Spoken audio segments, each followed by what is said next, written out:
आजको छलफलको कुरा गर्नु हो भने चाहिँ यी पुस्तक चाहिँ नेपालको तराईलाई फोकस गरेर विशेष गरेर यो एग्रेरियन चेन्जलाई लिएर लेखेका महत्त्वपूर्ण पुस्तकहरू हुन् र यो पुस्तक चाहिँ फ्रेजर सुग्देनले लामो आफ्नो अनुसन्धानको आधारित भएर लेख्नु भएको छ र यो पुस्तक चाहिँ उहाँसहित सुरेश ढकाल र जनक राई मिलेर लेख्नु भएको हो। उहाँहरू सबैको म छोटकरी परिचय गर्छु। फ्रेजर सुग्देन चाहिँ अहिले युनिभर्सिटी अफ बर्मिङहाममा एसोसिएट प्रोफेसर हुनुहुन्छ भने सुरेश ढकाल र जनक राई चाहिँ त्रिभुवन विश्वविद्यालयमा एसोसिएट प्रोफेसर नै हुनुहुन्छ। आजको कार्यक्रम चाहिँ हामी दुई चरणमा हुन्छ। सुरुमा चाहिँ झन्डै 50 मिनट जति उहाँहरू बोल्नुहुन्छ अनि त्यस पछाडि चाहिँ हामी खुला छलफलमा जान्छौँ। यो पुस्तक चाहिँ म तपाईँहरूलाई एकचोटि घुमाउँछु, पछि चाहिँ यहीँ आइपुग्योस्। सुरुमा अब जनक सरबाट। हजुर, थ्याङ्क यू। नमस्ते एभ्रिवान, आइएम जनक राई। म जनक राई त्रिभुवन विश्वविद्यालय मानवशास्त्र विभागमा पढाउँछु।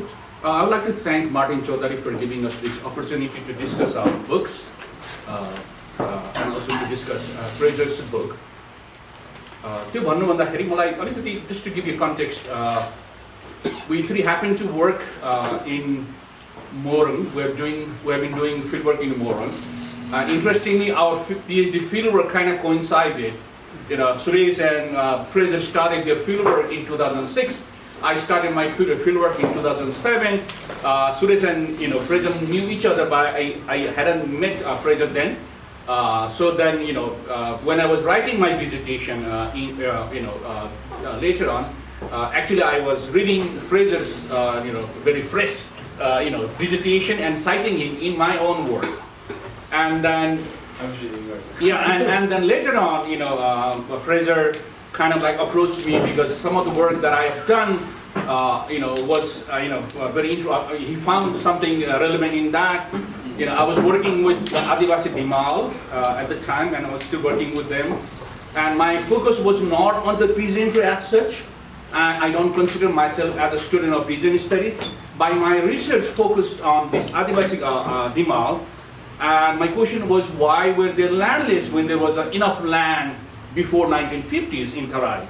So that was my question, one of my questions, and and then I was talking about different modes of productions, Adivasi in engagement with the land, and which later Fraser termed that as Adivasi mode of production in one way. So that's how we are in one way or other. Suresh work, Fraser and our work, the land and Moran brought us together, and then since it's Basmi, then we have been continuing to work, and the new book is also it's part of our long-term friendship, both academic, personal, and collaborations. And we have also published joint articles that has come actually 2025 in Rodley's Handbook, and we're also considering working on a new book project. With that, what I'd like to do now, for the next 5 minutes, is to just just give my very brief outline, understanding of his book. I was one of the first person to read his manuscript. I reviewed the manuscript, when it was about to be published, I would say, and then based on that, the manuscript. I think the title a little bit changed in the book but what is this book about? So one of the important, the title of the book, Land, Labor, and Agrarian Change in the Nepal's Tarai-Madhesh. It's published in 2025 by Cambridge University, Cambridge book. So one of the important thing about this book is very empirically very rich. It's based on longitudinal research, So it covers a very, very rich both, survey data and ethnographic data for the last 17 years from that particular area. So in that sense, this is kind of like unique research. Very few research, we can find that as a longitudinal, constant engagement over the same issues. I think that's something very important about this book. And I'm not going to talk more about Agrarian Change. Fraser is going to show some of these findings. But one of the central questions that he asks in the book is, to what extent has the integration of Nepal's peasantry into the capitalistic market and off-farm labor replaced the old pre-capitalistic agrarian relation in Nepal? With that, you can understand that the book brings the old questions of feudalism and landlordism and capitalism in Nepal, and this is something which has been going on for long, the academic debate. So, in other words, he also asks what kind of agrarian relation have emerged in Nepal in recent decades, when the peasantry is progressively sucked into neoliberal regimes and capitalistic labor markets. So, to me, these are like one of the major fundamental questions. And what it tries to show is, very succinctly and with empirical richness, is that despite all these changes in different forms of capitalistic changes and integration of Nepal's rural economy into capitalistic mode of productions, the pre-capitalistic formation hasn't much changed. It has continued in a different ways. So, what is pre-capitalistic formation here? It's basically talking about landlordism and agrarian relation. This hasn't really changed, and he provides a very, grounded empirical data to argue and show these findings. So, in that sense, there is a lot. The book is very important the book approaches Marxist political economy as well as very detailed ethnographic research. So, he combines both approaches, and there is a lot of, there is a rich data. We can see how he provides us, for example, the agrarian class relation, how to understand agrarian class relation in eastern, in the Borong Tarai, and in what way the tenant families, the tenant farming households, how are their surplus appropriated through market, through rent? I think that's one of the major focuses he analyzes in this book. So the book demonstrates that the growing integration of farming household into and reliance on capitalistic labor markets to support the family household and other needs, and off-farm labor works do not necessarily transform the pre-capitalistic agrarian relation. On the contrary, the book, using the case study of Moran, clearly substantiates how and in what ways the older pre-capitalistic agrarian relation, including class relation, can persist, adopt, reconfigure, and even be reinforced in the era of globalization. In doing so, this book challenges the claim that the landlordism is a relic of limited relevance in the era of neoliberal globalization. Feudalism, landlordism is very much kicking on the ground level. Thank you very much.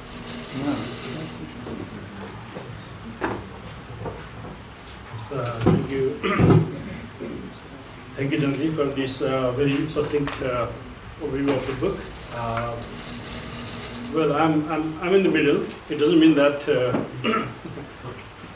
I'm the most important person in this panel. Well, I'm just bridging these two. Good afternoon, and thank you, Martin Chautari, for organizing and offering this opportunity for us. And thank you, everyone, for coming to our talk. So, as Janak said, that Fraser and I almost together, or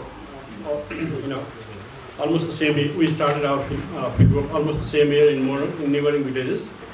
And just a kind of one anecdote, like we used to visit each other's field, and being an anthropologist, I always was curious. Like, he was not trained in anthropology per se, right? He was even geographer. But when I went to his field, and then I saw the way actually he has established the rapport, and the way actually he is accepted by the community and the local community, I was really kind of impressed then. And I also realized that, for example, it is easier for a foreigner, like foreign researchers, to get the details of the informations than a native, compared to a native. because they didn't want to, since you are a Nepali, they didn't want to actually give the details of, how much land they won, how much, actually they produce, and how much surplus they, sell in the market, and how much money they make, and what, where they actually invest that money to. And then actually I'm referring this because to, praise the details kind of, informations that Fraser has used in this book. It's very much ethnographically, rich and theoretically embedded too. So, for example, in praise of his detailed ethnographic work, I just read what actually I got the impression of the book. Like, fortunately and coincidentally, actually both of us had an opportunity to read the manuscript of this book, and my impression was a bold and brilliant work by Fraser Sugden based on the ethnography of modes of productions and compelling analysis of this complex and multilinear process of agrarian change in Nepal's Tarai. The book offers a fresh look at pre-capitalist formation in the age of globalization in one of the world's peripheral economies. This book, for its unconventional approach, is a rare contribution to the study of Nepal's political economy. So this is what I have to say about Fraser's book. Thank you, Fraser, for these wonderful contributions to Nepali study of the Nepali political economy. So, and the next book that we have, actually we co-authored together, actually shares many, actually largely these two books shares the, share the analytical concepts and even some of the historical informations used in these two books. So, the title of the book is Agrarian History of Nepal. So, in fact, it is a history, but unlike other, regular history books, it is our attempt to understand the transformation in the agrarian structure and its social correlates. So, we believe that to understand the, present and also the future of the agrarian, conditions, we need to understand the past and the change that took place over the time. So, the book is a documentation of long-term view of agrarian transitions in Nepal. So, this is about our book. And if you see the structure of book, the book is divided into, in addition to the introduction chapter and the conclusion chapters, the book has 4 major chapters of contents, and this is divided according to the time period, like pre-unification or before the Gorkhali conquest, Gorkha conquest to Rana or the Rana rule, and or the democratic era to Panchayat, and the 1990s till present. So 1990s basically marks the liberalization, agrarian history, and capitalist integrations. So, so this is the kind of general structure of the book. But at the same time, we have also tried to, in addition to this time division, we have also tried to see the things into the regional perspective. Particularly how different mode of productions existed then, and how different mode of productions and the tenure systems were displaced in the process of political unifications, how different mode of productions were also declined and then merged into a single mode of production systems. Artists tried to merge into a gradually merge into a single mode of production system. So that's give a general orientation to our work. So even if we are talking about agrarian history, so our point of departure was the land tenure systems, land tenure diversity, inequality in the land ownerships, unequal distribution of the land, and the state policy that actually saved the process.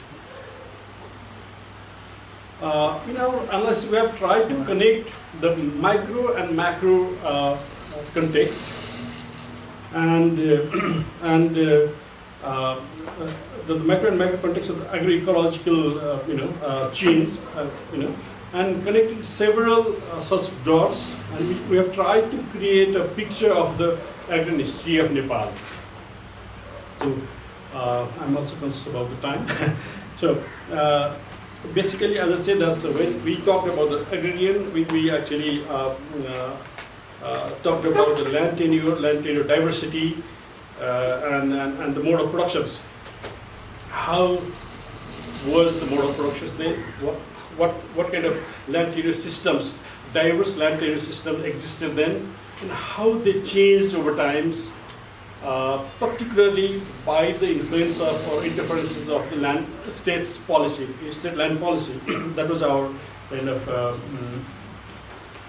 idea. And then since it is a kind of political economic approach that we claim that we have adopted, so we actually focus on few points, like few key points. That is, as I said, the tenure, diversity, insecurity and unequal access, and insecurity of land tenure and the land ownership, and also the land fragmentations. Likewise, shift from, and the next our focus was how the substance, how the agriculture systems shifted from substance to the market-oriented agriculture systems, particularly after the 1950s. And another focus was the institutional and policy destruction over the period. For example, policy-led migrations, resettlement programs, etc. And then another point we focused on was large-scale out-migration, decline of agricultural labor, and remittance economy, also leading to a feminization of agriculture. And definitely the commercialization and the change in agrarian relations. That is the spread of the contract farming, agribusiness and market intermediaries has transformed traditional landlords-tenant relations into new market-based dependencies. So this is also one of the major focus of Fraser's book, and we have also included or incorporated those aspects also, particularly in the later chapters, like after the 1990s. And we have also tried to include some of the aspects of environmental and ecological changes and the impact of climate change in agrarian context. So these are some of the major highlights of the book, or structure of the book, I would say, because Fraser is going to present the major contents, the main contents of the books. So I just gave a simple general overview of the book, what we have in the book, and what you could actually expect from our book. So to end, to appreciate one of our anthropology professors who actually kindly wrote, David Sugden, definitely. He's here, so we definitely expect that he will be, talking about his impressions of our books, or at least in general. I mean, he is one of the champions in political economy of Nepal. But he writes, the book in a nutshell has empirically demonstrated that the pattern of change throughout Nepal agrarian history agrarian history has been incremental rather than the transformative. The monumental work has enriched Nepal's discussion and debate on the debate on the peasants and the rich and their divergent trajectories of change in each region of Nepal. So this is kind of I just wanted to highlight one of the readers' impressions about our book. So here actually I end, and then you can come back again.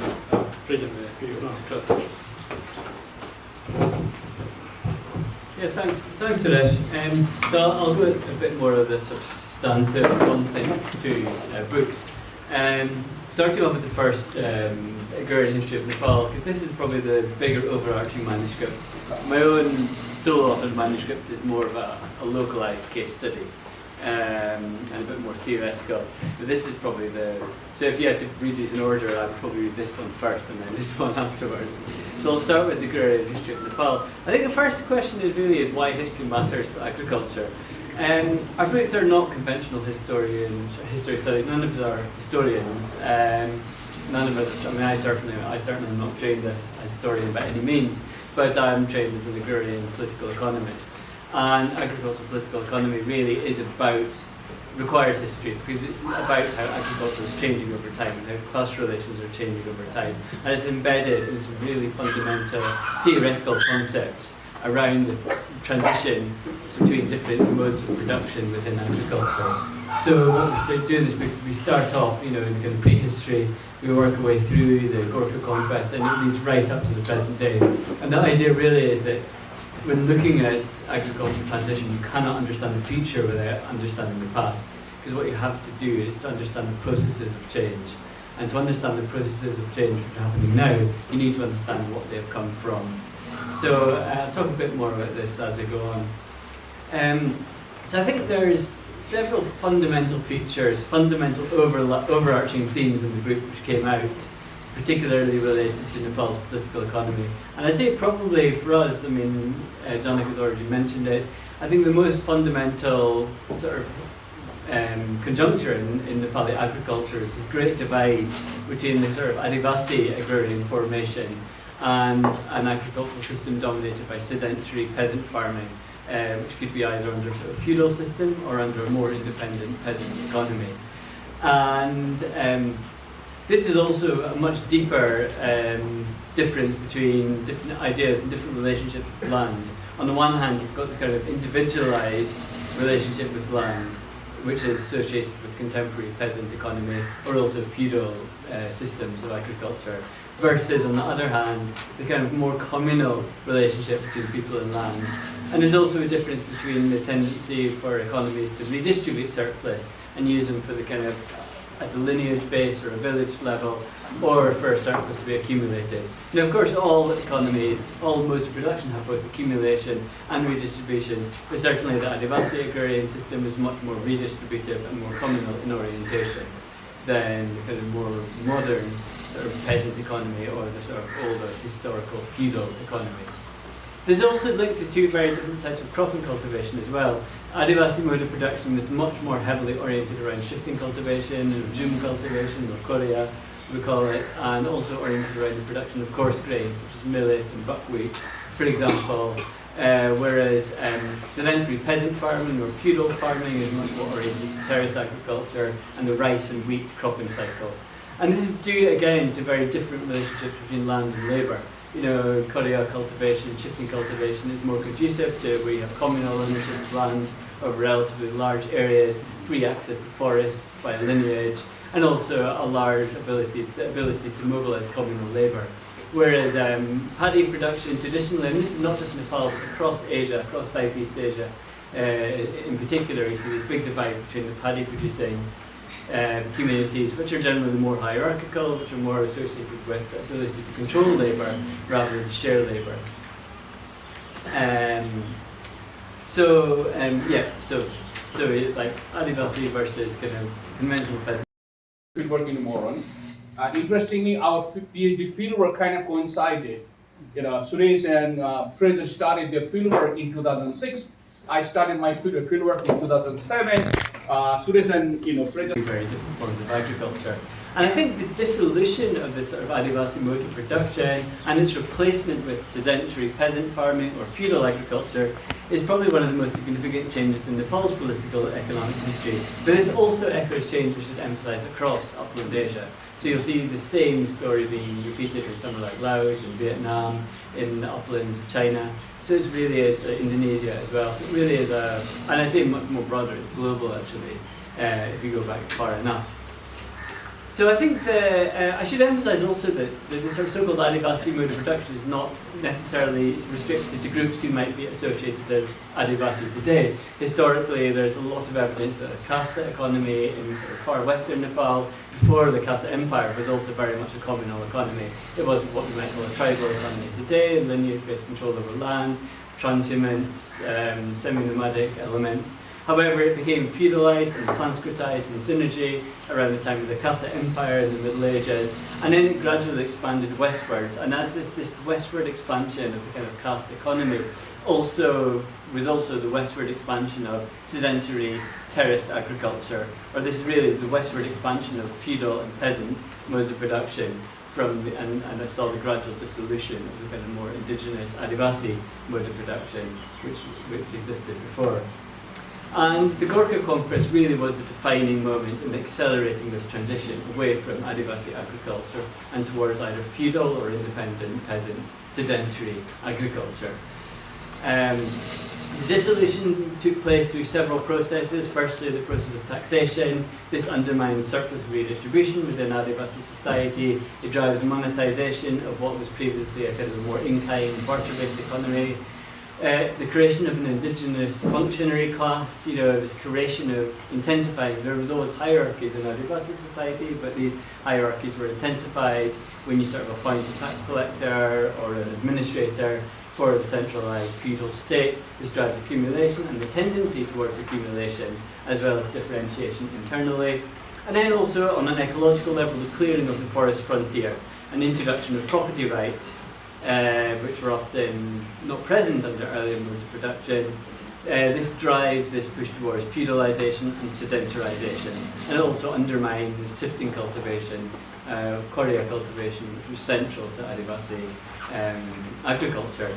So what you really see is this sort of convergence. I think probably when this convergence took place was variable, but certainly by the sort of Panchayat era, at least most of Nepal, you see this convergence between the mode of production of the kind of Nepali-speaking castes and of the kind of Adivasi population, whereby by this stage the Adivasi mode of production, the core elements of it have largely been dissolved, and all the farmers are farming as independent peasants, or they're farming as kind of feudal and kind of more feudal tenant-based economy. That doesn't mean there are not differences between Adivasi agriculture and caste agriculture today, but these fundamental differences have been heavily dissolved by the Panchayat era. And the legacy really, particularly in the hilly region, is the kind of the geography of inequality, particularly where you have, the lower Besi land, the best land at the bottom of the valley.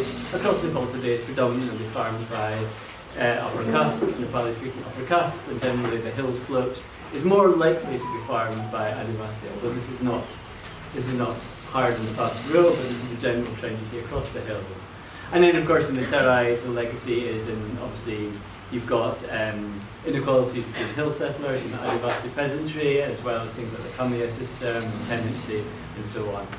So moving into the 1960s, the book kind of having gone through these fundamental theoretical these changes in the mode of production, we looked at the kind of modernization agenda, introduction of your tube well irrigation in the Tarai, huge impact in terms of increasing productivity, but also the sort of colonization of the forest frontier, the sort of state-sponsored resettlement, and emergence of owner cultivation as really powerful. So this emergence of this kind of quite prosperous owner cultivating peasantry, largely hill settlers living in the Tarai who own their own land and are farming in a very, very different kind of economy from in the regions further south in the Tarai.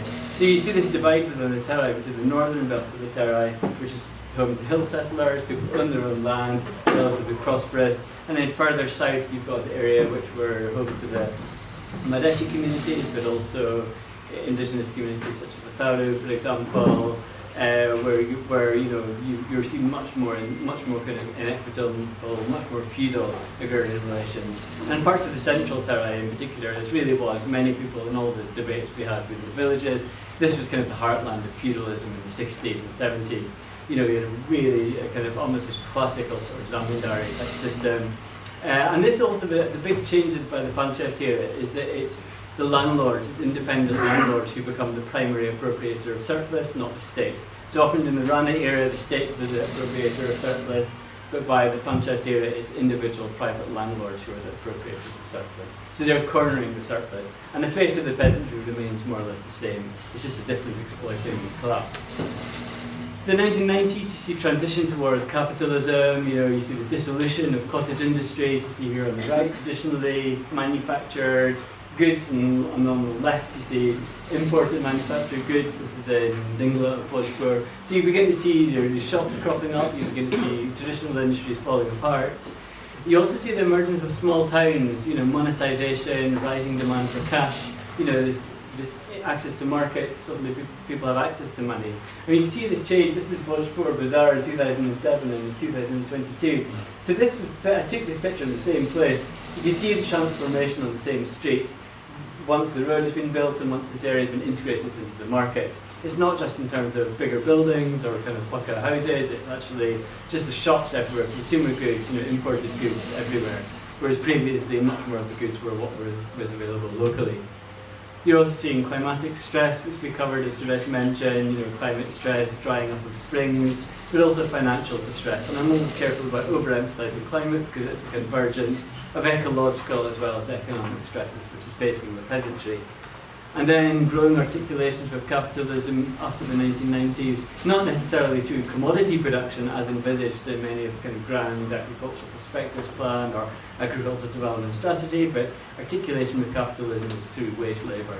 You really see this articulation whereby peasant agriculture on its own is not sufficient for a livelihood, so people are very much in a dual livelihood. You're combining labour either outside or within Nepal with agriculture. Labour provides the cash needs, agriculture provides the food needs. Labour is also changing. Anyone who worked in the field, in the hills, particularly the eastern hills in the 1990s and 2000s would have been aware of the porterage economy. People, young men would walk for 4 days, 5 days to carry goods. This was back in about St. Dankut. Quite recently, this is 2004, where this was the end of the road at that point, and the porters would gather here and carry the loads into the periphery. Of course, that has completely gone now. That whole economy is gone. And many of these young men who would have been working as porters are now working overseas. And it's migrant labour really is the most lucrative source of income, but it's also a very lucrative source of surplus value for the capitalist economy. So the Nepali peasantry has been integrated into a much more global capitalist economy. And migrant labour itself is highly profitable for capitalism because the capitalism only needs to pay the immediate wage of the worker. Once the worker is finished, they're retired, they get sent home. Once they get sick, they get sent home. So it really is, the reproduction cost of capitalism is provided by the home economy. Landlord-tenant relations, not in decline, but are actually worsening. The most recent National Living Standards survey actually showed that landlessness across Nepal has increased by several percentage points in the last 10 years. This is quite a notable change. Whereas the ideas about land reform discussions are almost as distant as ever. So onto the book on agrarian change in Morang, my own manuscript. I won't spend too long on this. This manuscript had a stronger theoretical grounding. Particularly the entry point for this book was actually the so-called mode of production debate. Those of you who are familiar with South Asian politics would be aware that there was a huge debate which raged in the 60s and 70s and 80s around whether independent India was feudal or capitalist. And this was also linked to political fissions in the communist movement. The sort of Maoist, more radical fringe believed India was feudal, and the mainstream communist parties believed India was capitalist.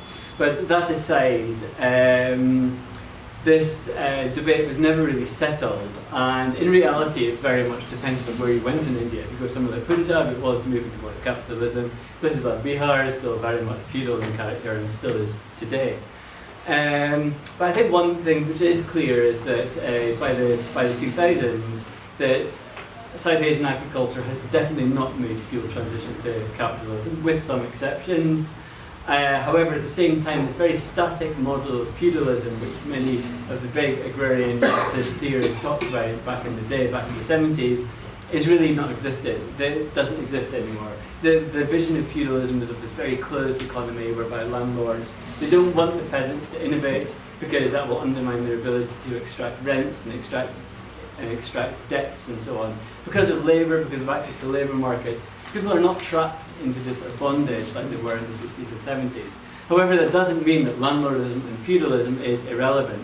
So what I wanted to do really with this book was see what this means in the case of Nepal. So Morang is a particularly interesting case study because it's really where kind of landlordism and capitalism converge. It's of course a district of many contradictions. It's the industrial sort of heartland of Nepal, or certainly of eastern Nepal, and the beginning of industrialization started in Morang. But this is also an area which was a forest frontier up until the kind of 19th century pretty much. This was largely under forest. But this also was the area which saw the intensive kind of colonization of the forest frontier during the Vana era, particularly through the distribution of land grants, such as Birte grant, for example.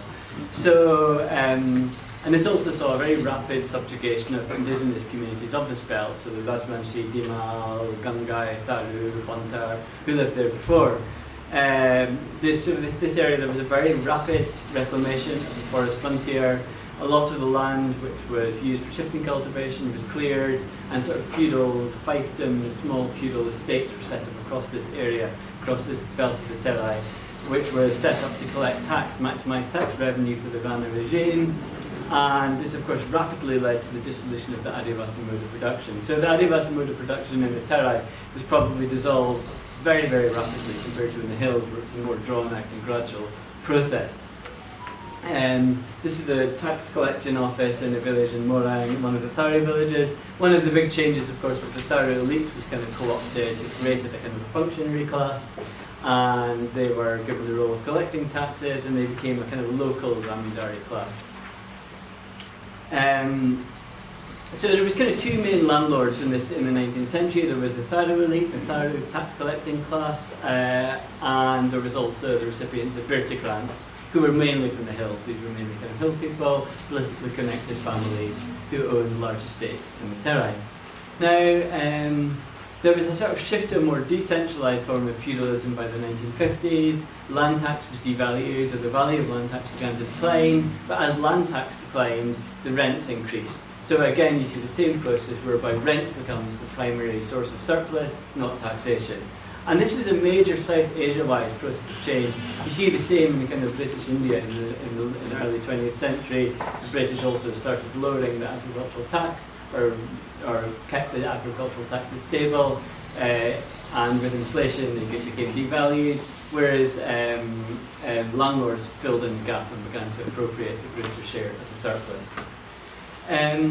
Then you had the land reforms in the 1960s. Land reforms were interestingly very much tied in with anti-communism as well. This idea of kind of stopping Nepal becoming communist, so the US were very behind the land reforms. And this had an unusual consequence, particularly in Warring. It was very much an ethnicized impact.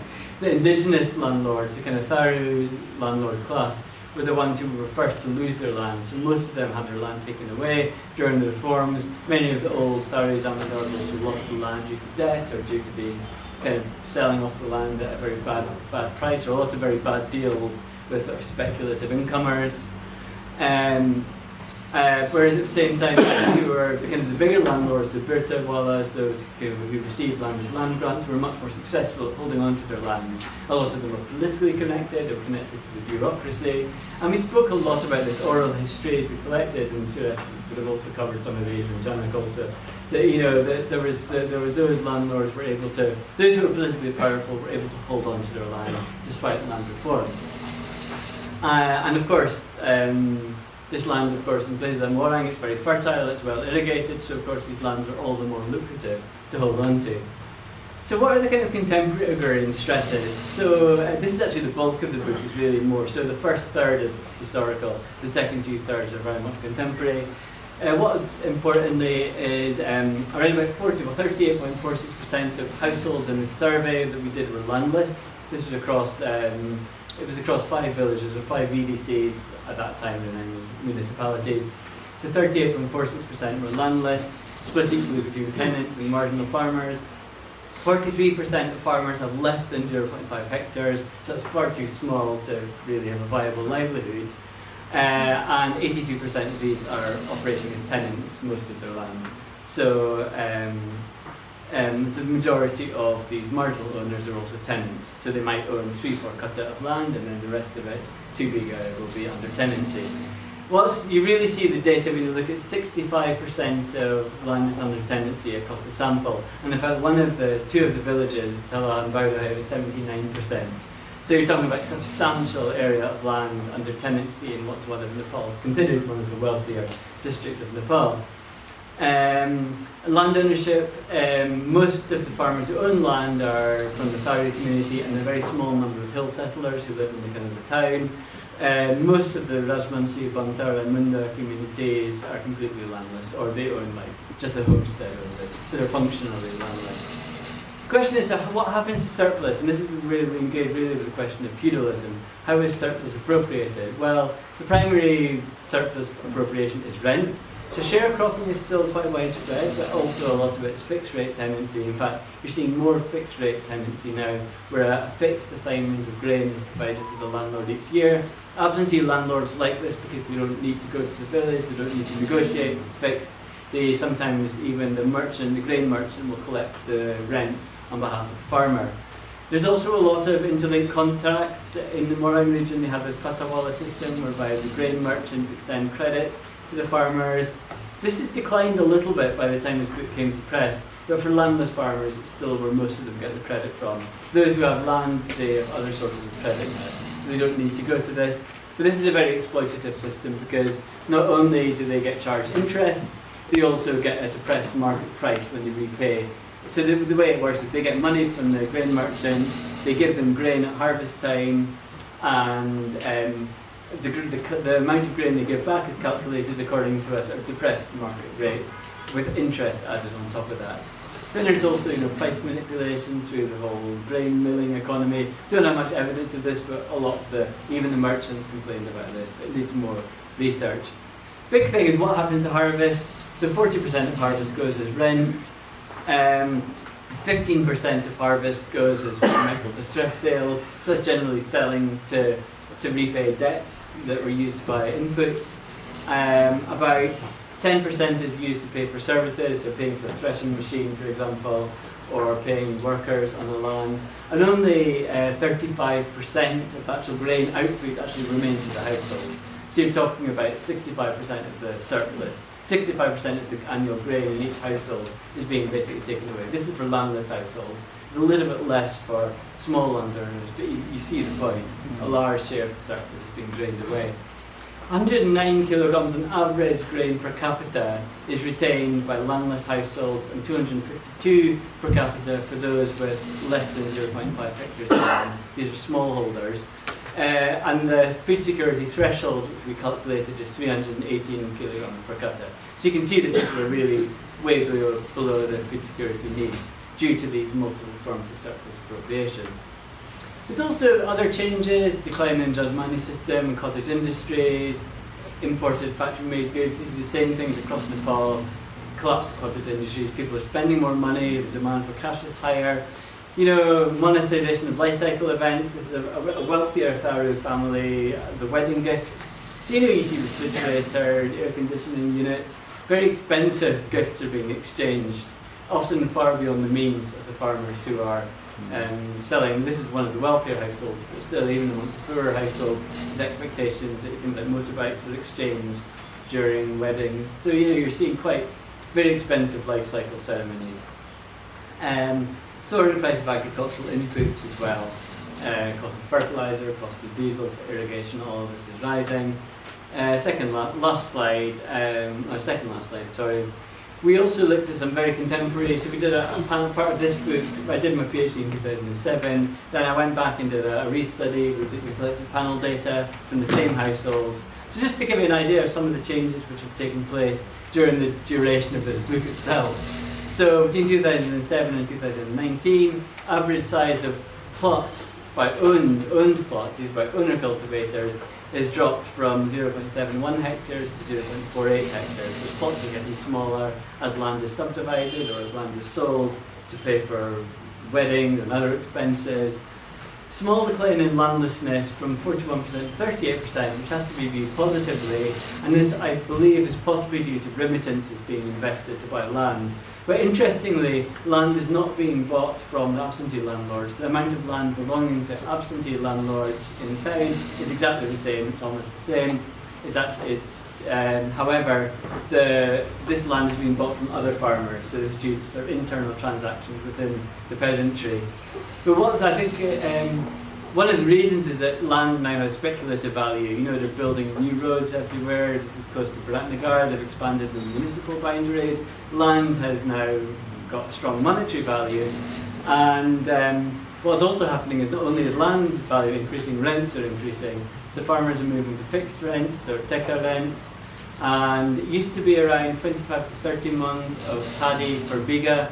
and now it's gone up to 40. It was 20 mun, less than 20 mun per biga. When we started the field work, it's now 25 to 30 mun per biga, and on the best land close to the canal, it's up to 40 mun per biga. So you're talking about quite substantial increases in rent. So you really see here the convergence between sort of feudal rent seeking and capitalist speculation. Land value is increasing, the landlords don't want to sell the land, but they're also increasing the rent at the same time. So overall conclusion really is that feudalism is there, but it's in flux.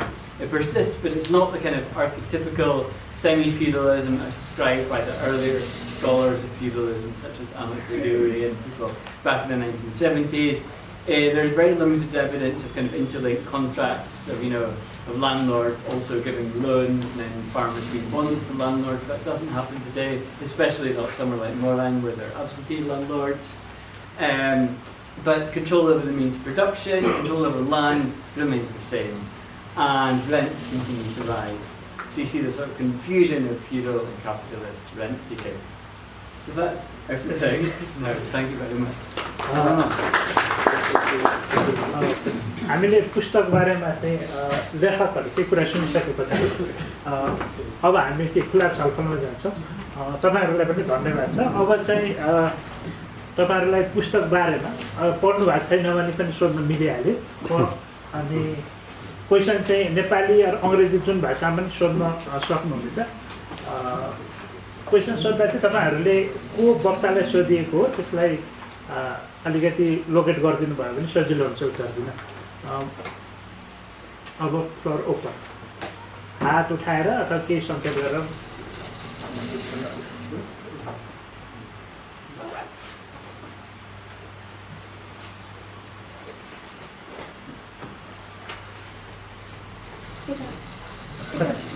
एकखेप पहिले तपाईँ।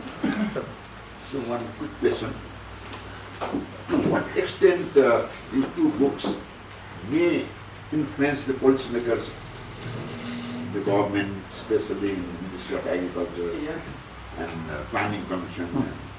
Any idea to what extent?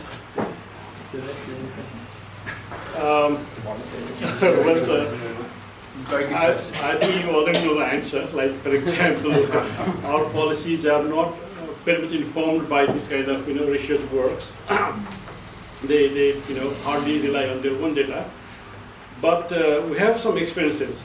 Like, for example, we have also used some of the data here. Like government in 2000, they said that there is no kind of dual ownerships. So it is not an issue at all. But we did a research of 8 villages, 8 districts, 16 villages, and we had enough proof that there is still a dual ownership.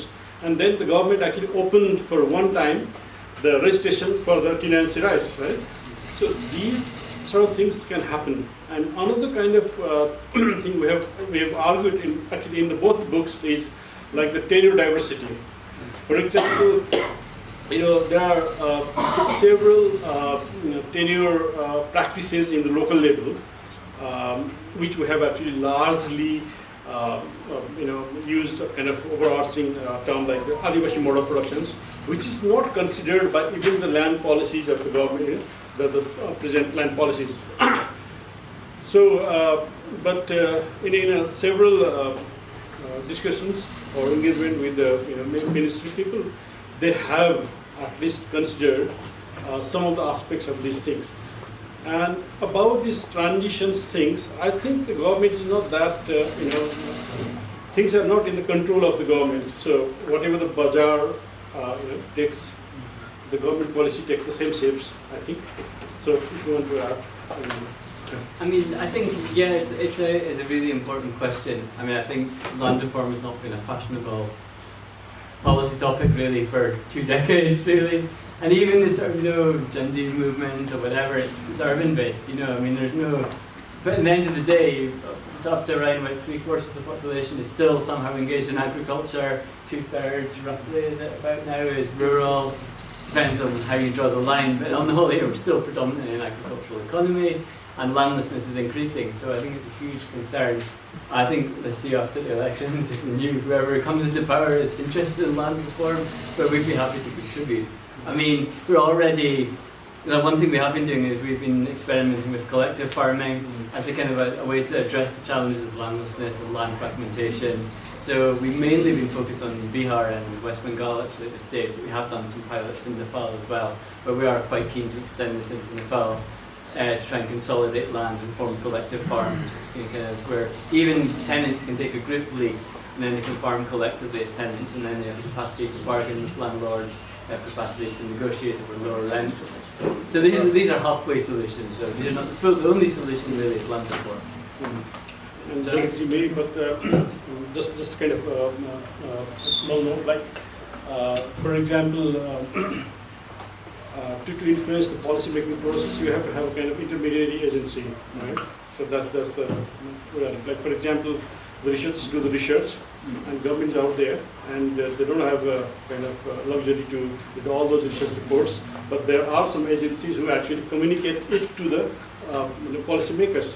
So this also depends on how effectively you communicate the research findings to the policymakers. I think it's a very important question to what extent these two books will have some policy relevances. I'm skeptical in the sense, the kind of argument that are brought in these books, these are not the favorite topics of the policymakers. The kind of, but definitely there are many, for example, just to give an example, in Sugden and in Fraser's book, government has many programs for quote-unquote small farmers. So who are these small farmers in the context of Moran, for example?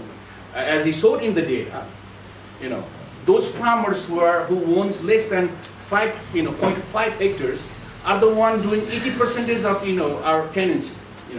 They are the one who are doing the bulk of the agriculture land into farming, but they are not the landowners. And who are the money of the landowners? They are absentee landlords. They do not reside in Moran. They might be in Kathmandu, they might be in Viratnagar, they might be in Dharan. So those people who own the land are not interested in anything about the land. They are interested in perhaps commercializing the land, perhaps getting more rent, secure rent. तर अब के हुन्छ गभर्नमेन्टमा जानुको लागि तपाईले जमिन देखाउनु पर्यो, तपाईसँग कति जमिन छ, 1 बिघा जमिन छ कि 3 बिघा जमिन, त्यसको आधारमा तपाईले सुविधा पाउने, ऋण पाउने, ग्रुप बनाउने कुरा गर्नुपर्छ। त्यो गर्ने बेलामा तपाईले आफ्नो जमिनको समिति देखाउनु पर्यो। तर जमिन हुने किसानले जसले खेती गरिरहेछ उनीहरुको त तपाईको ल्यान्ड टाइटलै छैन भनेपछि अब उनीहरुले त्यो सुविधा कसरी पाउने? I think government knows this very well. So the question is, feudalism is not just about agrarian relationship. I think the feudalism is about, to what extent Nepal as a state has not been a landlord state. Is Nepal, has Nepal really transformed into non-feudal state? I think that's a question. So in a way, feudalism is not just about land relation. It's much more than just land. So the state itself acts like this feudal. Its interest is on a rent-seeking kind of thing. So in a way, the state itself is feudal. For this, for the group that I work with, they've always been saying, government is Rajya bhaneko ni tapaiko zimindar. So I think that hasn't changed, no matter what kind of political transformation we have been through. I think that's so. I think that's also a fundamental debate that we can pursue further. Thank you. So, in this social transformation, in this agrarian transformation between the Adivasi and feudalism, how do we look at the social transformation or the changes? Areas were not good for agriculture, farming. It was forested. There was less production, and if you cultivate, for example, paddy, you won't get anything. It will be eaten by wild crops. So things that is happening now in many hills area, the terror of monkey, for example. So, farming was not the first choice, the best choice as a livelihood pattern. So what I argue in my work is that, generally economics and historians, when they write about 19th and 18th century Nepal, they tend to write as if all the groups in Nepal were farming communities. No. There were groups who were not farming communities. Their primary mode of production were not based on cultivation of crops, but perhaps using whatever in the ecology, maybe like a cyclic cultivation, or other kind of like, exchange kind of thing. And that in areas like Morong, that motor production continued for long because it had, for long, there was not many population pressure kind of thing. So then, having said that, obviously, Tharu and each group, we have to understand each group. Tharu had a long history of, agrarian history than, for example, the group I work with, Dhimal. Tharu, they have a longer history of like becoming tenants or becoming like agriculturists than Dhimal, the group I work with. So for the group like Dhimal, when they were, for long, until the early 20th century, they were not interested very much in farming. Not because they didn't want farming, it was not practical. People are, very rational choice actors, it was not practical enough. So they had other ways of doing things. But what happened was that we all know the history that, in the turn when, when India started to, like British India brought, railway near, southern part of, like near Morong. And when, agriculture, commercialization is started to happen in Darjeeling, in Assam, everywhere. So the Rara regimes were very interested to colonize, this Morong area and to transform it into agriculture. So there was now what happened was there was a strong, imposition of feudalism, state-sanctioned feudalism, and which also means that now the Tharus and Dhimals were now forced to clear more forest and make that cultivatable for that. So, and then this is when Dhimals were also like, in a way, pressured by the state to clear forest or settle. But Dhimal also like, since Dhimal also lived in the north, closer to forest than Tharu, Dhimal had a relative autonomy. There was very less restrictions. They were still like, enjoying, in a way, they were following their. But when, this feudalism started to happen, they had to settle. Then that's how, once settlement started, then a very strict class, relationship emerged there.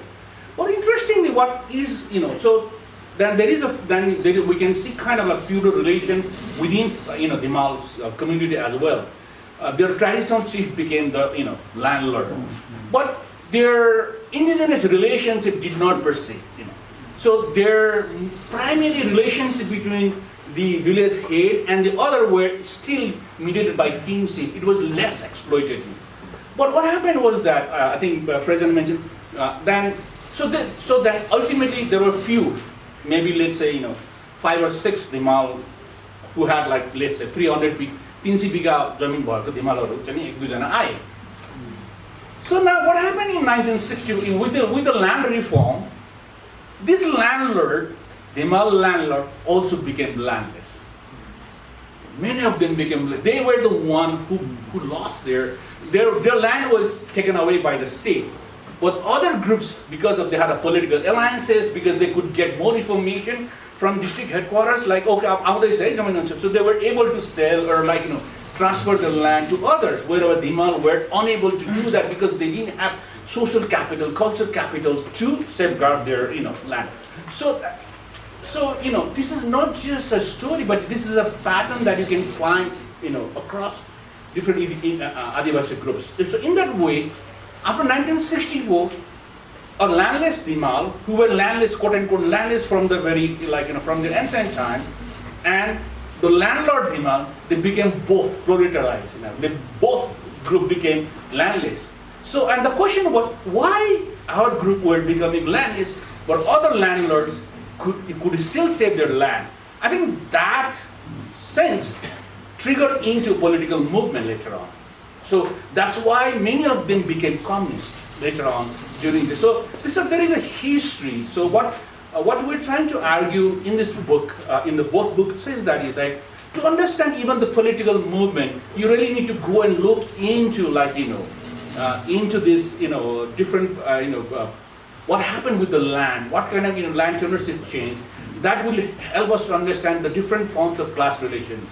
So the feudalism. The Adivasi, the feudalism in class relationship in Adivasi and class relationship in non-Adivasi, both are class relation, they may have a similar, but their historicities and their relationship to what extent a Tharo village, we can imagine a Tharo landlord, when he used to come to Kathmandu to see some Jimindar, they were not treated the same way like a Upadhyaya, like a Gautam landlord coming from Bardya. There was a different story. Thank you.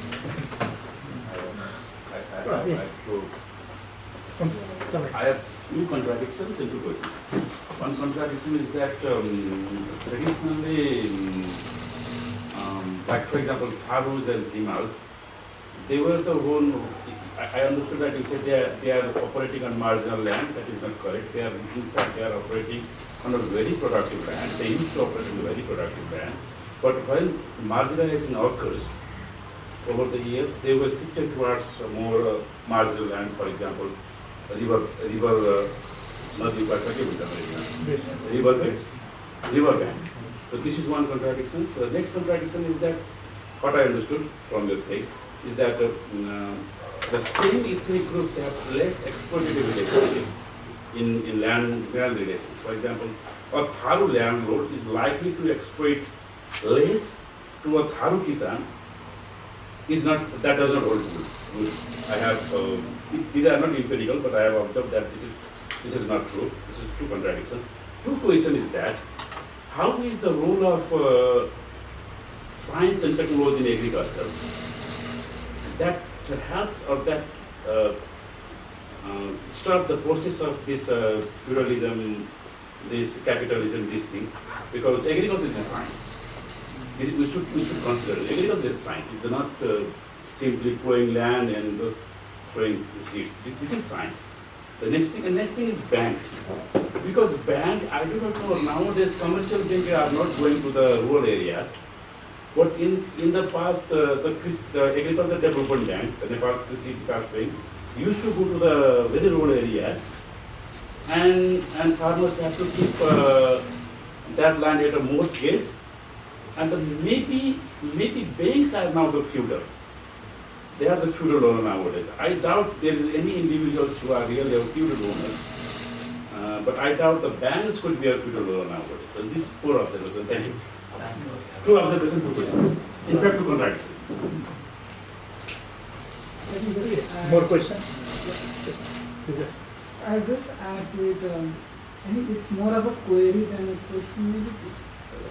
So you mentioned about the feudal and also the capitalist globalization being two different things, but with time, correct me if I'm wrong as well. The old feudals are also the new proponents of capitalists, right? They have the access to market and they are the new capitalists in that society. So are we like separating these two things as a separate thing, or now with time they are like the old feudalists are the new capitalists and they have the access to everything? What is what from my side? मैले add गरेँ जस्तो bank in case of bank चाहिँ हजुरको अहिले प्रायः commercial ब्याङ्कहरूले चाहिँ loan forward गर्दा पनि कुनै फिल्डमा एरियामा तयमा धेरै ठाउँमा पनि देख्ने होइन लाइक तपाईँको पहिला त्यहाँ माछा पालन गर्दा माछा पालन हटाउन लगाउँछ त्यो लोनको लागि त्यो जग्गा राम्रो सम्हाल्नु पऱ्यो भन्ने हुन्छ अनि त्यसपछि तपाईँको जस्तो त्यहाँ गुन्द्रुक पालनहरू गर्दा इनोभामा मैले भेटेँ भने गुन्द्रुक पालन गरेर एउटा ठुलो 2 बिघा 5 बिघाहरू गर्दामा गुन्द्रुक पालन पनि हटाउन लगाएको loan security and the bank purpose को लागि so bank is feudal in some way अनि त्यो एउटा केस भयो अनि अर्को एउटा मलाई सोध्न मन जस्तो since Nepal is context for agriculture society so जस्तो अहिलेको कन्टेक्स्टमा कन्टेम्पोरेरी हेर्दाखेरि ल्यान्डमा जस्तो town planning plotting more than agriculture everyone is based on like commercial purpose अहिलेको टाइममा हेर्ने हो अनि after 2063 पछाडि चाहिँ म्याक्सिमम यो भनौँ न अब जस्तो ल्यान्डमा एउटा प्रोडक्टिभ केही एग्रिकल्चर बेस भयो भने कम्प्लिटाइजेसन बढी भइरहेको छ अब यो चिजहरूलाई चाहिँ कसरी एड्रेस गर्नु भएको छ अनि more than that one thing I would like to know जस्तो मैले पढाएको छैन बुक आइम सरी फर द्याट बट जस्तो हाम्रो महेशचन्द्र रेग्मीको जुन इकोनोमिक चाहिँ policy from Rana time to like further अहिलेको कुराहरू थियो यसमा कसरी इन्टिग्रेट गर्नु भएको छ त्यो बारेमा जान्नु अहिले प्रश्नलाई यहीँ राखौँ अनि सेकेन्ड राउन्डमा गरौँ है प्रश्नहरू छोटो छोटो तरिका Yeah, I mean, नेपालीमा actually some of the questions, and then some of them I'll touch on. I'll start off with the issue about the banks. I mean, I completely agree the banks are, in fact, I noticed like just even between 2007 and 2019, 2020 fieldwork, actually, the indebtedness to banks had increased dramatically. And in fact, in Morang, there's no moneylender. In fact, in Morang, there was private moneylender in 2007. But by 2019-20, there was no private moneylender, so the traditional feudal loan sharks were not there. People were taking loans from the banks, and people were taking multiple loans, like they had like debt swapping. So yeah, I think in some ways, of course, the interests are not like feudal interests in a sense, but it's still high. And yeah, I don't know whether you conceptualize it feudal or capitalist. I'm not really sure. Maybe Suresh, Janak, you can give your thoughts.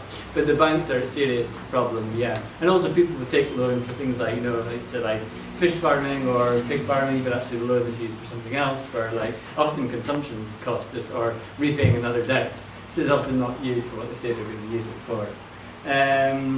On the issue about would Tharu exploit less than non-Tharu, again, I wouldn't agree. I mean, if it's feudalism, it's feudalism. If whether the tenant is Tharu or whether the tenant is from another caste, the exploitation is the same. It may take on a different character. But I mean, to give an example, look at, for example, the Naxalbari's movement in the 1970s actually was in an area where the landlords were Rajvanshi and the tenants were also Rajvanshi. So most of this, there was like tribal tenants and tribal landlords. So it wasn't, and there's a lot of debate as to why it happened there and not in sort of Bihar where you've got the kind of classic caste system of Brahmin landlords and Dalit tenants. So there's a lot of debate about, perhaps feudalism kind of kept descent in check, whereas in West Bengal where it was more tribal feudalism, then it was kind of easier to rebel perhaps. There's been a lot of political theory that looks at that question. So I'd say, yeah, but and then on the marginal land, I don't think, I mean, an area, I mean, maybe Janak, you can talk about Dhimal, certainly, I wouldn't say the land is marginal, the land is highly productive. All of the land is highly productive, and that's part of the problem because it's very attractive for landlords as well. It's not marginal, it's not in this Babar area, which is great gravelly soil. My fieldwork is southern part of Morang, highly fertile alluvial agricultural land, well irrigated. So that makes it more attractive to landlords. Plotting and concretisation is also really important. I think by the time of the last field trip I did, there was last year, 2024, the plotting had reached like within probably about 1 kilometre from the village, so it was getting closer and closer. So I think that will be the next stage. And they built this really strange like 4-lane highway as well, which is a highway to nowhere. It's a complete like a white elephant project. This 4-lane highway which doesn't go anywhere and it's completely empty. But that's obviously been built to try and increase the land value by landed interests. Integrating Regmi is a really important question. We spoke about this a lot. I mean, we've read probably everything that we could have read by Regmi. I think the things with Regmi is that he uses quite generalised models to talk about the whole of Nepal, and it doesn't. So what we did was maybe we tried to draw what we could from Regmi and tried to work out, which part of the country is he referring to, and try to differentiate between hills, Tarai, Western Nepal, Eastern Nepal, and try and fit his kind of generalised Nepal-wide models into a more kind of local political economy. That's probably what I would say how we built upon Regmi, and also integrated it with more kind of ethnographic and sort of anthropological studies as well, whereas this is kind of much more purely economical. Suresh, do you want to add to these questions? Science technology, do you have any? Well, there's also about feudals and capitalists. Okay, as well. sure. I can answer that. Yeah. No, sorry, I missed one. The one on the relationship between the landlords and capitalists. This is an interesting one. We tried to do. I mean, I did a small survey of people's landlords, tried to find out what the landlords did. Majority of them actually are not industrialists. The majority of them are either bureaucrats, politically affiliated, people linked to parties, or they are, I think some of them have investments in the private sector, but in certain services, so like, hospitality, hotels, that kind of thing. But they're not like the sort of industrial class, and more like Marwari, or they're from certain Tarai castes. like Banya community, or they're like Nepali Brahmins, Nepali speaking Brahmins, but they're so I'd say there is kind of a difference with ethnic difference as well as, I mean, most of the landlords, almost all the landlords are Nepali speaking Brahmins, at least in our field, in Morang and my field site. I think in a few Newar as well. But they're basically, and they're generally not engaged extensively in industry. They're kind of more from a bureaucratic background. And I think this is a study that needed to be done. I think there's much more studying up is necessary in Nepal, trying to understand, who are the elite, who are the kind of industrial class, the landlord class. Nobody really knows, and of course it's so sensitive as well, people don't talk about their investments and so on. It's a really important question. But Suresh and Janak, whether you've got more to say. Actually, I'm not add anything on what you have already said. Fraser भनेको हामीले सकेसम्म ध्यान दिएर पढेर महत्त्वपूर्ण सूचनाहरू यसमा integrate गरेको छौँ किनभने त्यो there is no all the competing works that book. At the same time, as Fraser mentioned, like मैले चाहिँ गर्नुभएको कुरा चाहिँ के हो उहाँले चाहिँ त्यो गभर्नमेन्टको आर्काइभहरूको स्टडी गर्नुभएको हो. But in addition to that, I mean, not based on extensive survey, but whatever the studies that we had, like 3 of us carried out in different point of time, we have also included the locally present tenure systems, local practices, which were not recorded and documented in the government documents then, so that he actually overlooked them, but that existed, that some of the tenure system still exists. So these kind of tenure diversities were largely missing, grossly missing in major work. And the problem is that is the wonderful book, but the problem is that all the other studies actually simply followed that based on those informations and rarely collected the primary informations from the field, from the diverse kind of context. So that is one thing that we would like to add here. And then others, I mean, we couldn't agree more with you on these contradictions, but yes, that's why actually we need kind of these historical approaches to understand all these processes. And the role of bank, I think we cannot generalize it over all over the country. And there are, if you see some specific cases, you could find that bank's role is very important in transforming agrarian relations and empowering to the people. Not the landless people. The landless people cannot get the loan. That is one thing. So the basic thing is like when we talk about the intervention of the bank or presence of the bank or financial institutions, the main thing is the mortgage, right? And the major issues of land is the issue of the land tenants and the landless people. So there is the gap there. So even if the bank is there and then bank has access to the approach to the hinterland also, but at the same time the issue is that who is getting more benefit out of it, right? For example, a simple anecdote.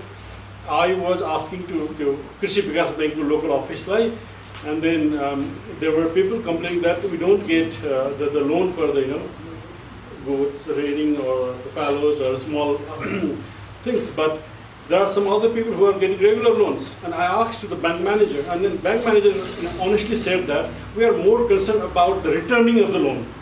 And the one who regularly gets, who is rich, who is powerful, he actually regularly pays the loan on time. Instead, what he did is like what he did is like, for example, he takes the loan at the lower rate from the bank, and he actually used that as a money lending in a higher rate. So that's how some people are exploiting the banking facilities in that way. So it all depends, and the main question is who is getting the benefit out of it. म खालि त्यो यहाँले अघि मित्रले उहाँले दुईटा कन्ट्रडिक्सनको कुरा गर्नुभएको थियो. इम्पोर्टेन्ट पोइन्ट छ त्यसमा. पहिलो कुरा मैले अलिक प्रश्न पार्न सकिनँ होला. धिमाल मेरो अध्ययन धिमालहरूको केसमा चाहिँ उहाँहरू यसरी बुझ्नु होला. पहिले यसलाई मैले कसरी प्रश्न पार्न खोजेँ भने मोरङ तराई चाहिँ जुन जङ्गल छेउको तराई थियो त्यो ठाउँ थियो त्यसलाई चाहिँ लामो समयसँग राज्यले नै के भन्थ्यो भन्दाखेरि चाहिँ काला बन्जर भन्थ्यो। अनि त्यो भनेको त्यो यस्तो खालको ठाउँ हो, औलो लागेको ठाउँ, त्यहाँ गयो भने मान्छे पाहाडबाट मान्छे अरू कोही गयो भने मरिहाल्छ भनेर चाहिँ त्यो भनेको चाहिँ तपाईँको चाहिँ काइनलाई अङ्ग्रेजीमा त्यसलाई चाहिँ रेग्मीले चाहिँ वेस्टल्यान्ड भन्नुभएको छ कि भनेपछि राज्यको लागि त्यो आफैमा त्यो क्षेत्र चाहिँ अनप्रोडक्टिभ थियो सुरुमा। तर धिमालहरूले चाहिँ त्यहाँ पहिलेदेखि उहाँहरू बसिराख्नु भएको थियो, उहाँको लागि त्यो चाहिँ तपाईँको उहाँहरूको मात्र त्यो चाहिँ उहाँहरूको होमल्यान्ड भयो होइन। उहाँहरूको लागि त्यो समस्यै थिएन, औलो लाग्थ्यो, औलोबाट उहाँहरू जोगिनुहुन्थ्यो अनि उहाँहरूको जीवनशैली एकदमै राम्रोसँग छ। त्यसले गर्दाखेरि it was nut unproductive land for the, but it was unproductive in the sense कि त्यो समयमा उहाँले उत्पादन गर्दाखेरि खेतीपाती गर्यो भने चाहिँ खेतीपाती चाहिँ व्यवहारिक हुँदैन थियो। किन व्यवहारिक हुँदैन थियो भन्दाखेरि जङ्गली एकदम जङ्गल मात्रै भएको अरू मान्छेहरू थिएन, जे उत्पादन हुन्थ्यो त्यो यदि मैले रोप्यो भने चाहिँ एउटा बजार टाढो उत्पादनको तपाईँको भएको क्रप्सहरू चाहिँ तपाईँको भनेर खाइदिइहाल्थ्यो। त्यसले गर्दाखेरि त्यो किन दुःख गर्ने त, त्योभन्दा अरू विकल्प थियो। सो विकल्प के थियो भन्दाखेरि उदाहरणको लागि चाहिँ हिमालयको तपाईँले चाहिँ उहाँहरूको ट्रेडिसनल वासस्थान हेर्नुहुन्छ भने खोलाको नदीको किनारमा जहाँ तपाईँको 20 भने तपाईँ 12 महिना माछा पाइन्थ्यो है। अब यो खोलालाई चाहिँ हामीले चाहिँ बुझ्नुपर्छ कि तपाईँको त्यसले गर्दाखेरि यसलाई हामीले खालि एग्रिकल्चर फार्मिङ पर्सपेक्टिभबाट मात्रै भन्दाखेरि नन फार्मिङ पर्सपेक्टिभबाट त्यो एकदमै तपाईँको भनौँ न त्यो एकदमै त भनौँ उनीहरूको लागि प्रोडक्टिभ नै थियो।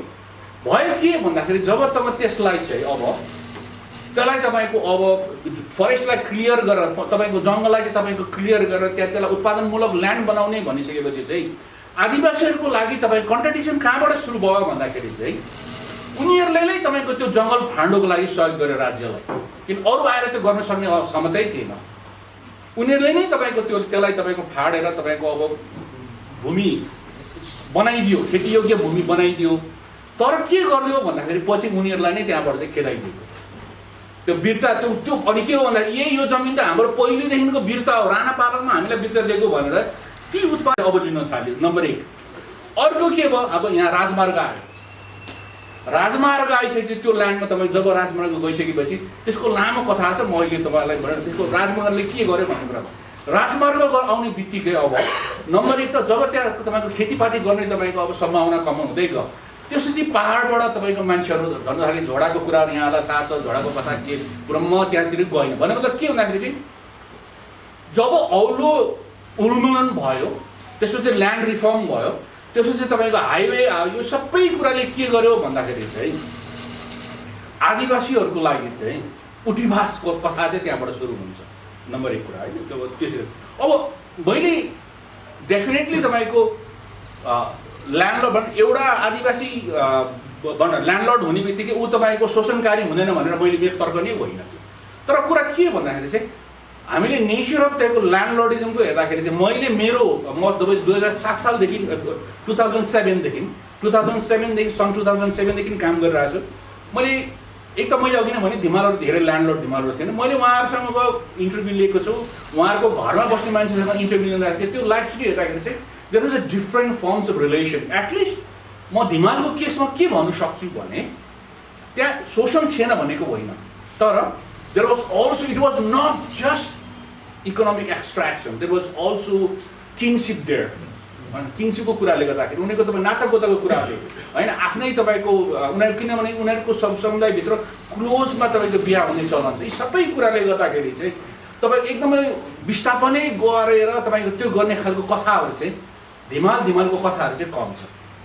At least I can with that my study म त्यसलाई भन्छु। अब agriculture science and technology definitely हो। यो फ्रेजरजीको किताबमा एक्सेस टु टेक्नोलोजीमा ल्यान्ड होल्डिङले कस्तो असर गर्छ भनेर राम्रोसँग त्यहाँ गर्नु भएको छ। तर म फेरि के पनि थप्नु चाहन्छु भने एग्रिकल्चर साइन्स मात्रै होइन, वाट इज साइन्स भन्दाखेरि चाहिँ कसको साइन्स हो भन्ने कुरा पनि होला।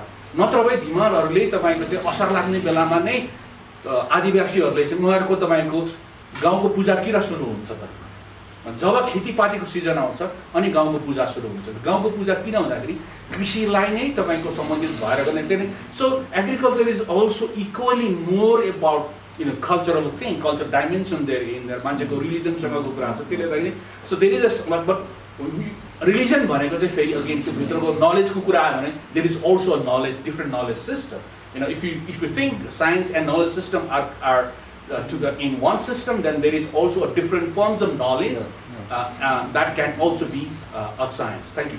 हुन्छ अब चाहिँ हामी एक राउन्ड फाइनल राउन्डको क्वेसन लिउँ हाम्रो निर्धारित समय सिद्धिन आँटेको छ अनि हामी अनौपचारिक रूपमा कुरा गर्न सकिहालिन्छ एकै छ मैले तपाईँलाई भन्दा पछाडि मैले अघि हात उठेको देखाएको छु तपाईँको अनि तपाईँको My question is about, I'm wondering if you look at the sort of land that was given to soldiers during the Thapathali expansion, where soldiers were given land or promised land for fighting for the empire, which becomes one of the sort of motivations for why they fight, and how that affects the transition from the Adivasi sort of agriculture to the more sedentary agriculture.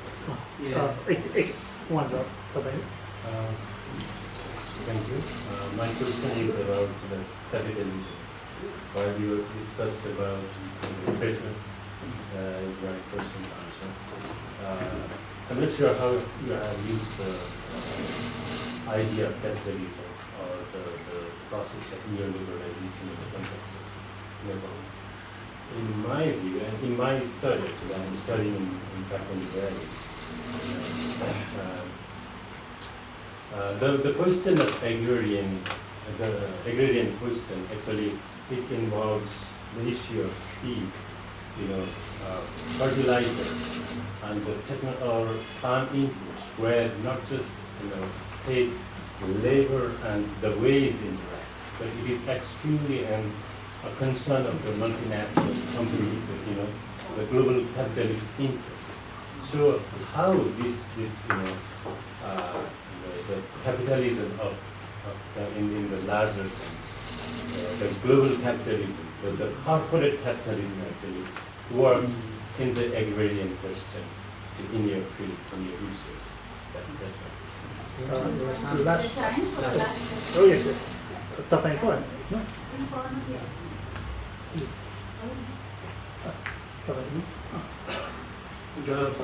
Just a curiosity to you, Fraser sir.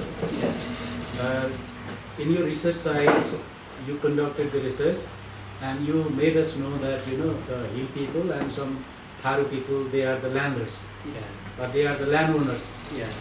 So the present landowners, they have their own internal problems, like hiring the tractor and all, hiring the laborers, agricultural laborers, which is very scarcity in Nepal. And the school and college going generation, they stopped completely working in the agrarian society because of this ijjat economy and all, symbolic capital and all. So they have the more internal problems rather than underpin on the political economic process of into global world. And the way the consumering behavior has been increased for the last 33 decades in particular, it has pushed the traditional farm owners in order to liquidate the land to come out from the peasantry. So what I said, does your data support you in order to come out the traditional farmers or they say landlords of the past? They are willingly come out from the traditional farming for the underpin with the political economic process, because they would like to invest the economy, particularly the sharing and all other things, as capitalism says, because agri input is very high rather than getting the agri output from the traditional farming. So does your data support with my argument? Okay. So mine very much related to actually what you were saying, and of course being a politician and also studying political science, what was fascinating for me was of course how the farmers and the Adivasi peasants, they became communists or attracted to communist politics. Of course, I think you mentioned somewhere of how it's become a very unpopular topic, and one of the tragedies of the past couple of decades has been that the communists, the so-called communists, have stopped talking about, they ditched this project. Now one would actually expect a different kind of politicization. If the problem remains, which you showed in your research, that the problem remains, and in fact maybe there's an increase in the trend of landlessness, right? So we should be expecting some sort of politicization and radicalization. Now when the traditional communists have stopped doing that, what is the other, I mean, what has happened in other countries? What I see in India is that the space has been taken up by the Hindu politics. Yeah. What are the other alternatives? What are the other things that happen in the rest of the world? Because for me, since I'm still politically active, I see a shift in interest from the problem of landlessness to the question of productivity. I think that's where whoever's left in the political spectrum is still interested in land question. I'm sure there's a connection between landlessness and productivity. But there seems to be a greater interest in productivity, even from the farmers themselves. Like what he said about the input being more expensive and subsistence agriculture is not sustainable. The question of livelihood and all of that remains unanswered. So what would you say to that? Sure. Okay. Well, I can go through. I'll go through in order.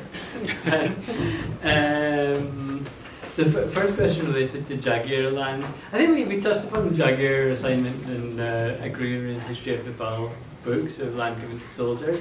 My understanding, from my interpretation, maybe you have different interpretations of Suresh and Janak, most of the Jagiir was more of a hill phenomenon, so there's less Jagiir land in the Tarai. Certainly it was not much spoken about in Moran.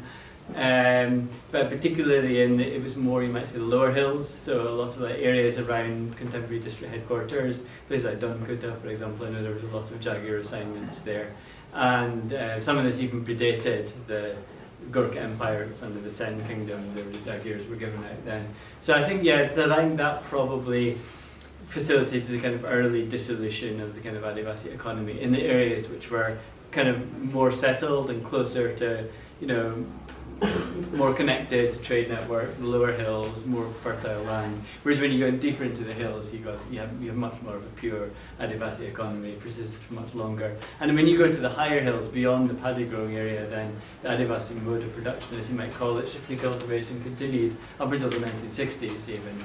When you go places like the Humber Valley or in Solikumbu or somewhere like that, it really was very much an Adivasi economy up until quite late actually, till the Panchayat era. So I think, so the Jagiir was probably the first stage, and this even predated the Gurkha conquest of sort of feudalization. The issue about multinationals and capitalism is interesting because I think that's the things. Other countries where I've worked, like I've done research in Senegal, for example. There it's a completely different world. There, you have contract farming, you have big multinationals who are giving inputs to the farmers, who are providing everything. The farmers are locked to these multinationals. I think Nepal is not at that stage yet. Actually, I think it's this idea of the kind of the disguised proletarian, the idea of the kind of smallholder who totally tied into the global market. Yeah, there is exploitation, and it's like capitalism is making money through fertilizer sales, through seed sales, but it's nothing like as extensive as in particularly what you might call the equatorial regions of the world, so places like Central America, West Africa, East Africa, Indonesia, where you've got much more capitalistic. You've got smallholders who are totally tied into the capitalist economy. And a lot of these smallholders will be pure cash crop producers, totally tied in. Everything they produce will be cash crops. They won't have any subsistence crops. So they're buying, so they are essentially like wage workers under capitalism. But I'd say, there might be pockets in Nepal, but you can give your thoughts, but I don't think it's that extensive from my working across the country. There are small areas where it's a bit of extensive commercial production. You have pockets of commercialization, like cardamom production, but it's always on the side, alongside producing millet and maize and other crops. So corporate capitalism is still not really there to the same extent. On leaving land fallow, I think in Moran, certainly if the question was around that, I didn't see much evidence of land being abandoned or people transitioning out of agriculture. In this survey, to give I think 4 people had left agriculture between the 2007 survey and 2020. I can't remember, I think there's about 4, because we couldn't find them when we went back to survey and they said they'd gone somewhere else, gone to the town or whatever. So there's not that many people, I think, but then again it's a more productive area, so people are less likely to leave agriculture. You see more abandonment in the hills probably, where you have more marginal land. But whereas when you've got good paddy land, you're unlikely to leave it. And even if you move to the town, you will have family members or somebody in the family will be farming that land. That was our findings anyway. And so yeah, on Manish's question about politicisation, I think this is interesting, a really, really fundamental question. But from working across Nepal and also working in some other countries as well and across the region, I think labour migration is quite important in sort of almost fragmenting the peasantry. So a lot of young people who would be politically active, like I think David, you've also spoken about migration being the kind of a pressure valve which was helped, averted the so-called crisis which you envisaged in the 90s. It never really came to, in the 70s I should say. It never really happened because migration released that pressure valve. So it could be the fact that people have this alternative income source from working in the Gulf or working outside, that firstly the immediate pressure to mobilise around access to land perhaps is reduced, and possibly also politically as well it's fragmented and you've got people leaving, you've got a lot of young people outside, moving to towns or moving overseas. So I think that's a big question. I think whereas there are still areas, so for example parts of the Tarai, particularly like in Morang for example actually, in Morang the migration was actually not that high. Majority of farmers were still there because most of them work in the industrial sector, like in brick kilns or in factories or in the town or construction sector, so there's less of a need to go abroad. And I'm actually to some extent surprised why there's less politicisation there. I think Suresh and Janak maybe have some ideas, but I think also in some respects because of the levels of poverty and food insecurity are so high, I don't think there's nobody who's actually gone to these communities and tried to mobilise these farmers. Could be one of the reasons. And in terms of, I also agree about moving toward productivity as being one of the bigger questions. As I say, landlessness is predominantly a Tarai problem. I mean, all of the recent work we've done in hill districts as well, there is landlessness there. There are pockets, some of the Bessie land where you've got tenants and people who are working as tenant farmers. But in much of the hills, it's more about productivity. It's about very marginal holdings, and there is an ethnic dimension to this. Predominantly Tamang and other, for example, tend to live in the more marginal land, and then you have like Rai Limbu living in the middle, and then you have the better land belonging to the castes in the valley. But it's not. But it is really more about productivity. There's less tenancy, less what you might call feudal relations. So there's a question of fertilizers, question of access to inputs, or also agro-ecological transition as well, as hyper farmers moving towards non-chemical farming. I think these are probably the bigger questions. But I'd say for the Tarai, landlessness is still a fundamental question. But I think the peasantry is fragmented by labour, by capitalism, by migration. That's why they're not organised, perhaps. But yeah, I think Suresh and Janak, you might have your own. Sorry, given the frame of Martin Chautari's discussions that we are already running out of time, so I don't have anything to add on. But Manish's questions, like for example, this landlessness and the productivity issues are more, discussed and talked by the economists. So, but for us, like in a way, like anthropologists and the person who believe in the social justice. Actually, it is not only merely the economic question, it is the question of social justice as well, right? For example, the Russian government, or the current government, the first decision of the ministry was like, the revamping scrapping the land commission. Scrapping the land commissions. Yeah. So that's kind of very weird. But from an economic point of view or economist eye, I think that was the rational decisions. But you just simply remember it is the question of the 13 lakh families and so, right? So in a country like ours, like even the things should not be seen from the mere economic perspective. The justice question is equally important for various regions. So we can continue this. I mean, this is a very fundamental question, and we can continue these discussions later on too. So, rest, I don't have anything, and I simply want to thank. Thank you. Yeah. Okay.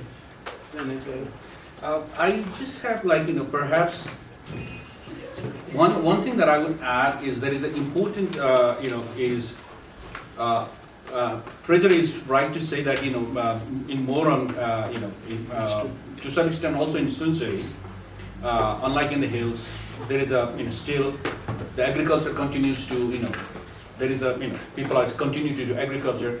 But I think what is happening also, that we haven't really much talked about in terms of politicization is the changing, work value, work ethics. I think it's, so I think to me, the kind of modernization project we have in Nepal, the politics of modernization is where, the depoliticization of this agriculture, language is taken in, is very important, it's something that is working against it. Take for example, school education.